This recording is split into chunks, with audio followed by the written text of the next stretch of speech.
Hello विद्यार्थियों, आज पुनः स्वागत है। अभिनंदन है आप सबका। हम लोग कहानी पढ़ रहे थे मुंशी प्रेमचंद के द्वारा लिखी हुई बड़े भाई साहब, जिसका हम लोगों ने सारांश पढ़ा था। उसके पश्चात हम लोगों ने वस्तुनिष्ठ प्रश्न पढ़े थे और आज हम लोग बड़े भाई साहब कहानी की समीक्षा पढ़ेंगे। और समीक्षा हमने पहले भी बताई आपको कहानियों की। तो जो कुछ बिंदु हैं, समीक्षात्मक तत्व हैं, उनके आधार पर, कला तत्व के आधार पर जो समीक्षा करेंगे। सभी कहानियों में आपके जो तत्व हैं वो यही रहते हैं। अंदर के कथानक और उनका सब वो बदल जाता है। तो चलिए हम आरंभ करते हैं और थोड़ा संक्षिप्त रूप से बताते भी जाएंगे और उसके बाद हम आपको नोट्स देंगे, उसमें आप विस्तृत रूप से पढ़िएगा। तो चलिए आरंभ करते हैं। सर्वप्रथम कथानक।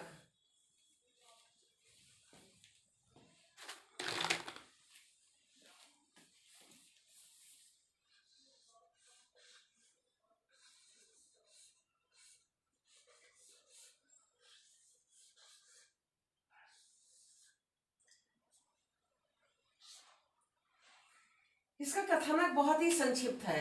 कहानी का कथानक बहुत संक्षिप्त है। और दूसरा है पात्र एवं चरित्र चित्रण। कहानी कथानक में कहानी ही होती है इसकी छोटी सी, पर कहानी बहुत जो है इसकी बहुत बड़ी थोड़ी ना है। कथानक बहुत संक्षिप्त है इसका। और पात्र एवं चरित्र चित्रण। चरित्र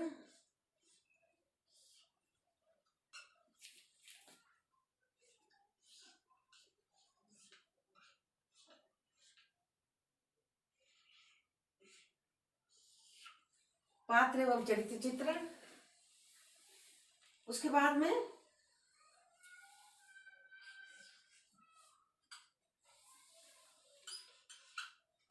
कथोपकथन।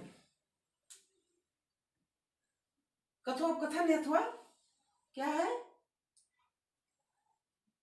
कथोपकथन अथवा संवाद, उसको ही संवाद कहते हैं।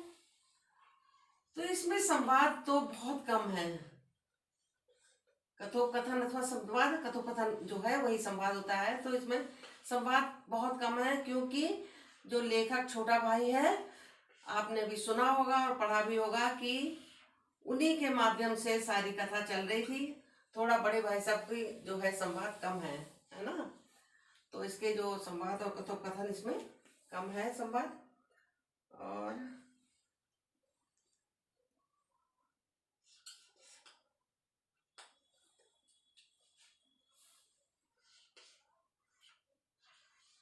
एवं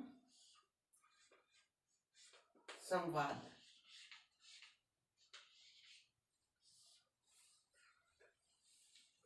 चौथा है देश काल वातावरण। देश काल वातावरण में क्या लिखते हैं कि किस देश की है, कहाँ की है, किस समय की है, काल माने समय। और तो जब कहानी पढ़ते हैं तो आप उससे पता चल जाता है कि ये स्वतंत्रता के पहले की है, क्योंकि प्रेमचंद जी तो 12 साल लगभग पहले ही इनकी मृत्यु हो गई थी जब स्वतंत्र हुआ देश। तो निश्चित हो गया। और जो स्थान था वो गांव गांव से अलग था उनका, जहाँ छात्रावास में, क्योंकि गांव में उनके स्कूल कॉलेज नहीं रहे होंगे, है ना। इसलिए वो बाहर पढ़ने आए, छात्रावास में रहकर पढ़ा और वहीं पर की कहानी है यहाँ पर। तो देश काल और वातावरण हो गया। फिर आपका अगला पॉइंट है पांचवा, भाषा शैली। भाषा शैली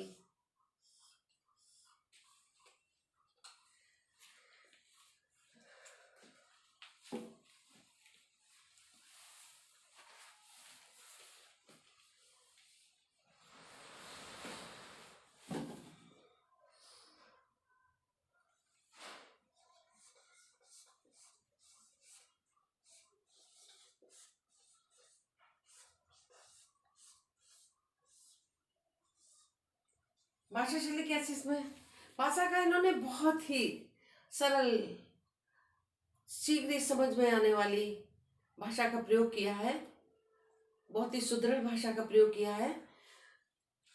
और संक्षिप्त में हम इसी प्रकार कहेंगे। और फिर उसके बाद में आता है आपका शीर्षक।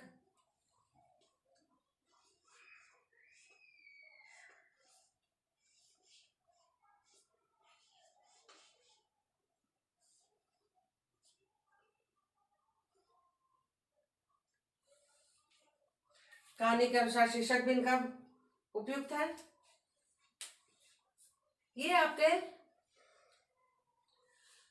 6 पॉइंट हैं। इसके आधार पर आपको समीक्षा करनी है। 6 आपको हेडिंग्स याद रखनी है, बाकी अपने आप आपने जो सुनेंगे हमसे उसी से आपको लिखना है। याद करने की, रखने की, दिमाग पे जोर डालने की कोई आवश्यकता नहीं है। तो जब हम अभी आपको बताएंगे, इसे नोट्स देंगे, ये आपको संक्षेप में हमने बता दिया किसमें क्या होता है, तो आप उसके आधार पर दिमाग में बिठा लेंगे। और चाहे तो एक बार सुन के और लिख कर देखें, सबसे अच्छा तरीका होता है। तो चलिए आरंभ करते हैं।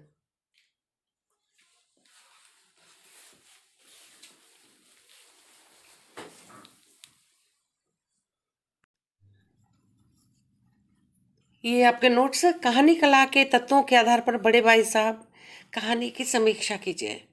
बड़े भाई साहब कहानी प्रेमचंद जी की श्रेष्ठ कहानियों में से एक है। इसमें बाल मनोविज्ञान का बड़ा ही सुंदर चित्रण हुआ है। प्रेमचंद जी अत्यधिक कुशल और सफल कहानीकार हैं। ये आपको हम पहले इनके बारे में बता भी चुके हैं। इन्होंने लगभग 300 कहानी की रचना की, जो मानसरोवर नामक संग्रह में संग्रहित है। मानसरोवर संग्रह 8 भागों में विभक्त किया गया है। ये इतना स्पेस हमने पहले भी बताया, पता नहीं क्यों आ जाता है इधर सुधर करने में। तो ये हुआ इसमें भी। प्रेमचंद जी की कहानी बड़े भाई साहब मनोरंजन के लिए लिखी गई प्रतीत होती है। इस कहानी के 2 पात्र हैं। ये दोनों सगे भाई हैं, जैसा आप पढ़ चुके हैं और एक विद्यालय में पढ़ रहे हैं। और दोनों सगे भाई कौन से होते हैं? एक तो लेखक और उनका एक बड़ा भाई। कहानी के शीर्षक से स्पष्ट होता है कि इस कहानी में बड़े भाई साहब की प्रधानता है। कहानी के निम्न तत्वों के आधार पर हम कहानी समीक्षा कर सकते हैं। हमने तत्व आपको अभी बताए थे, उस पे बोर्ड पे लिख के, कि कथानक, पात्र एवं चरित्र चित्रण, कथोपकथन, देश काल एवं वातावरण, शैली और शीर्षक। ये आपको अभी अपने आपको लिखकर बताए थे। तो इन तत्वों के आधार पर हम समीक्षा करेंगे।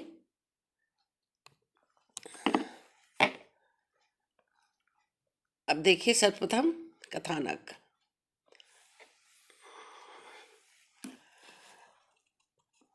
बड़े भाई साहब कहानी का कथानक अति संक्षिप्त 2 भाइयों के बीच की कहानी है। एक लेखक स्वयं, दूसरा बड़ा भाई। वही बात रिपीट हो रही है। बड़ा भाई परिश्रमी है पर मंदबुद्धि का है, बुद्धि कम है। मंदबुद्धि होने के कारण परीक्षा में सफल नहीं हो पाते। और छोटा भाई तेज बुद्धि का है। एक तो मंदबुद्धि का, दूसरी उनका जो पढ़ने का ढंग है कि हमेशा लिए बैठे रहना पुस्तक का, इसका भी असफलता का कारण है। छोटा भाई तेज बुद्धि का है, स्वयं लेखक हैं वो। उनका खेल कूद में ज़्यादा मन लगता है, किंतु थोड़ी देर पढ़ने के बाद परीक्षा में प्रथम स्थान प्राप्त करते हैं। बड़े भाई साहब सफलता की दुर्बलता को छुपाने के लिए छोटे भाई खेलने कूदने को मन हटाकर खूब पढ़ने को उपदेश देते हैं और डांट डपट करते हैं। जब जब बड़े भाई साहब फेल हो जाते और छोटा भाई कक्षा में प्रथम आता है, तब तब बड़े भाई ने उत्तीर्ण होने पर अंधे के हाथ बटेर लगना बताया कि तुम्हारे हाथ अंधे के हाथ बटेर लग गई। ऐसा नहीं कि तुमने बहुत पढ़ा तो पास हो गए। परीक्षाओं में असावधानी का कारण बताया और अपने फेल होने का असावधानी बताई कि ढंग से देखते नहीं हैं। किंतु बार बार फेल हो जाना और छोटा भाई कक्षा में प्रथम आता है छोटे भाई पर, इसका प्रभाव पड़ा। उसने बड़े भाई की अवहेलना करना आरंभ कर दिया। उसे पता था कि बड़ा भाई अब उसे डांट नहीं सकता, किंतु एक दिन वह जब गुल्ली डंडा खेल रहा था तो बड़े भाई ने डांटते हुए कहा कि तुम क्या समझते हो, मैं असफल रहा तो मैं तुम्हें डांट नहीं सकता। उसको डांटता है, मैं भी तुम्हारी तरह खेलना चाहता हूँ, किंतु फिर तुम्हारी देखभाल कौन करेगा। बड़ा भाई छोटे भाई को गले से लगा लेता है और छोटा भाई लज्जित होता है और इनके इस ढंग से प्रभावित होता है। जो अलग तरीका उन्होंने अपनाया था मोटिवेट करने का ना, उसके आंखों में आंसू आ जाते हैं और कहता है, आप जो कह रहे हैं वो बिल्कुल सच है। छोटा भाई कहता है, आप जो कहते हैं बिल्कुल सच है, गलती है मेरी। तभी तभी उसी समय जब बात कर रहे होते हैं, तभी एक पतंग कटी हुई ऊपर से निकली और बड़े भाई ने लंबे होने के कारण उसे पकड़ लिया और हॉस्टल की तरफ बेतहाशा दौड़ते हुए भागते हैं। इस प्रकार से कथानक का अंत हो जाता है। और उसके बाद होता है दूसरा तत्व जो है समीक्षा का, पात्र चरित्र चित्रण आता है। बड़े भाई साहब चरित्र प्रधान कहानी है, जैसा आप जानते हैं। इस कहानी के दो प्रमुख पात्र हैं, बड़े भाई साहब और छोटे भाई साहब, दो प्रमुख पात्र हैं इसके। ये बाल मनोविज्ञान पर आधारित कहानी है। सारी कहानी प्रारंभ से लेकर अंत तक दोनों भाइयों के चरित्रगत विशेषताओं पर प्रकाश डालते हुए चली है। छोटा भाई पढ़ने लिखने में की अपेक्षा खेल में पूरी तरह रुचि लेता है, पहले हमने बताया आपको कथानक में, किंतु सदैव कक्षा में प्रथम आता है। बड़े भाई साहब पढ़ने लिखने में दिन रात जुटे रहते हैं, किंतु फिर भी पास नहीं हो पाते हैं और कमजोरी छोटे भाई के उपदेश देने में छुपाते हैं। फिर बड़े भाई का संक्षिप्त रूप से चित्रण देखते हैं कि इस कहानी के प्रधान पात्र बड़ा भाई, उसी के आधार पर कहानी का नाम बड़े भाई रखा गया। बड़े भाई साहब अत्यंत परिश्रमी हैं। वह रात दिन पढ़ने में लगे रहते हैं। वह खेल में समय पर बात करना मानते हैं। वह खेल में जो है अपने समय को बर्बाद करना मानते हैं। परीक्षा में बार बार फेल हो जाते हैं। छोटा भाई परीक्षा में प्रथम आता है। बड़े भाई साहब इतने पर भी उसे डांट डपट करते रहते हैं।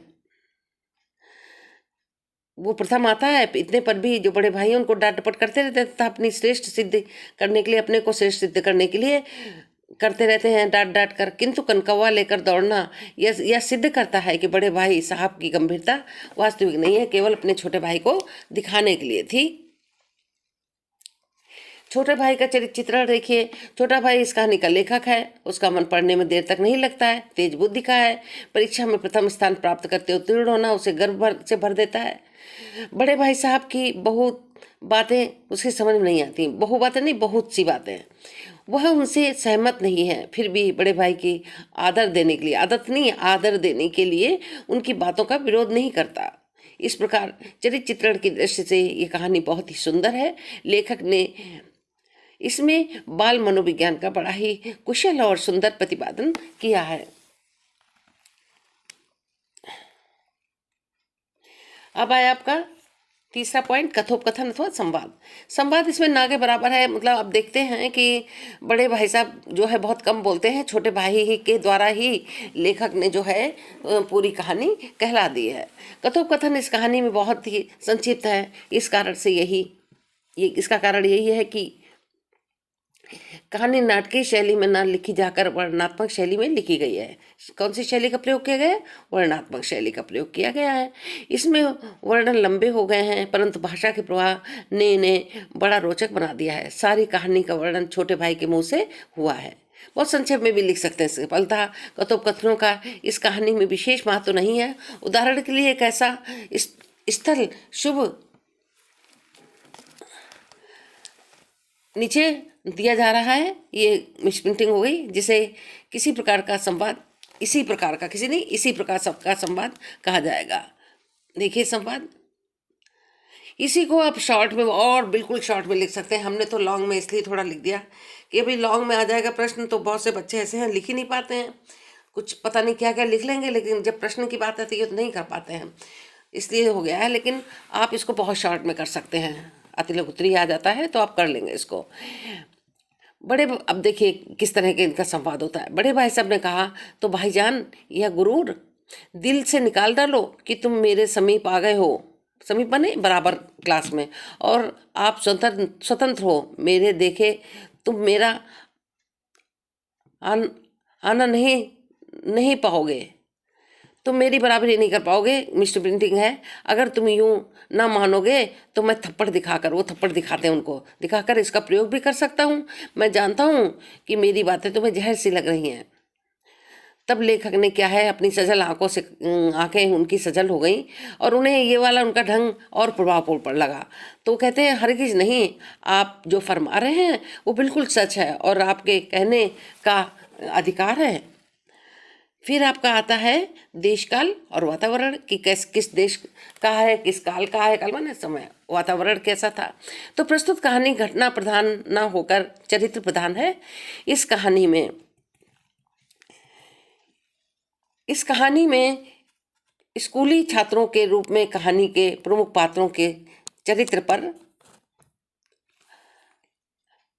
कहानीकार ने प्रकाश डाला है। छात्रावास का जीवन कैसा होता है, वहाँ छात्र किस प्रकार पढ़ाई लिखाई करते हैं, इन सब बातों को बड़े गहरे चित्र कहानीकार ने अंकित किए हैं। इस कहानी का देश अर्थात स्थान कोई भी शहर कस्बा हो सकता है। इसका, क्योंकि जगह का नाम तो नहीं लिखा है लेकिन छात्रावास लिखा है ना उसमें, कि इसका काल अर्थात काल समय भारत, वो तो दिख रहा है। भारत को स्वतंत्रता प्राप्त होने के बाद बहुत पूर्व का है। इसका प्रमाण यह है कि भारत के स्वतंत्र होने के लगभग 12 वर्ष पूर्व प्रेमचंद की मृत्यु हो चुकी थी। उसके पहले कहानी उन्होंने लिखी होगी। अब भाषा शैली देखिए, भाषा शैली कैसी है, सरल है, मुहावरेदार है, सरस है ना। तो इस कहानी का सबसे बड़ी प्रधानता है कि इसकी प्रभावशाली भाषा है। भाषा कैसी प्रभावशाली है, जिसके कारण जो है पाठक जो है बंधा रहता है, एकदम उसमें खो जाता है कहानी में। ऐसा लगता है कि चित्र सामने चल रहे हैं ना। सरस मुहावरेदार भाषा इस कहानी को और भी प्रभावशाली बना दिया है। भाषा शैली की दृष्टि से यह कहानी प्रेमचंद जी की सर्वोत्तम कहानी है। उर्दू, अंग्रेजी, संस्कृत सभी प्रकार के शब्दों भावों के अनुकूल कहानीकार ने प्रयोग किया है। अब शीर्षक देखिए, बड़े भाई साहब कहानी। चरित्र प्रधान कहानी है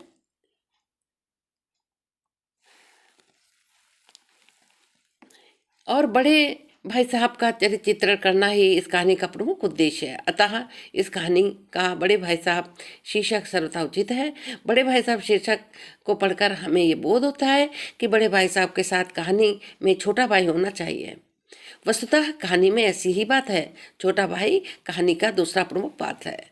इस प्रकार शीर्षक की दृष्टि से बड़े भाई साहब कहानी उचित कही जा सकती है। निष्कर्ष रूप में हम कह सकते हैं कि यह कहानी बाल मनोविज्ञान पर लिखी गई कहानी है। कहानी कला के सभी तत्वों की दृष्टि से ये कहानी सफल रचना है। तो विद्यार्थियों, आपने बड़े भाई साहब कहानी बचपन में भी पढ़ी होगी, लेकिन अब तो आपको जैसे बिल्कुल लिख गई होगी कि पहले आपने सारांश पढ़ा, फिर आपने उसके छोटे छोटे जो वस्तुनिष्ठ प्रश्न पढ़े। उसमें हमने इस तरह से दिए थे कि आपको कहानी पूरी कवर कर लिया था प्रश्नों ने, 20 प्रश्न 25 प्रश्न करीब हैं। उसके बाद में आज आपने समीक्षा पढ़ी। 101 क्या, आप कुछ बचा ही नहीं हमें लगता है। बहुत बहुत ही अच्छे ढंग से तैयारी आपकी हो गई और हम समझते हैं कि आप जो भी पढ़ रहे हैं विद्यार्थी स्वयं पढ़िए और अपने साथियों को शेयर करें, जिससे वो भी इसका लाभ उठा पाएँ। धन्यवाद। अगले वीडियो में मिलते हैं।